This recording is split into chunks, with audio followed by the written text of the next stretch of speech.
ভোরবেলায় কোকিলের ডাক শুনে মনে হলো বসন্ত এসে গেছে। আর এত ভোরে আমরা কোথায় যাচ্ছি জানো? আমার মায়ের বাড়িতে। আসলে মায়ের বাড়িতে কিছু কাজ ছিল আমাদের, আর সেই কাজটা করে আজকেই আমাদের ফিরে আসতে হবে, তাই আমরা ভোর ভোর বেরিয়ে পড়েছিলাম। আমরা যখন বেরিয়েছি তখন 4:30 বাজে। এত ভোরে ঘুম থেকে ওঠার জন্য না ট্রেনে উঠেই আমাদের ঘুম পেয়ে যাচ্ছিল, আর জয় তো ঘুমিয়েই গিয়েছিল। আর বাইরেটা দেখো, কুয়াশায় পুরো ভর্তি।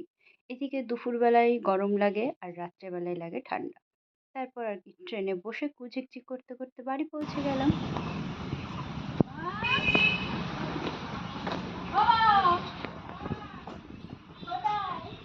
বাড়িতে এসে মায়ের এই আওয়াজটা শুনে মনটা আরো বেশি খুশি হয়ে গেল। তারপর আমাদের সকালের খাবার দিয়ে দিয়েছিল মা। লাগছে খেতে? খুব ভালো। পেটাই পরোটা। ভাই ফটো পাচ্ছি না। পরোটার মধ্যে আলু ভাজার মিষ্টিটা ছিল, যেহেতু জয় আলু ভাজা ভালোবাসে খেতে তাই। আর এই ফুল গাছগুলো আমার মা লাগিয়েছে। কি সুন্দর কালার হয়েছে না ফুলগুলোর! এত মিষ্টি কালার দেখে চোখ পুরো জুড়িয়ে গেল। আমার তো ভীষণ পছন্দ।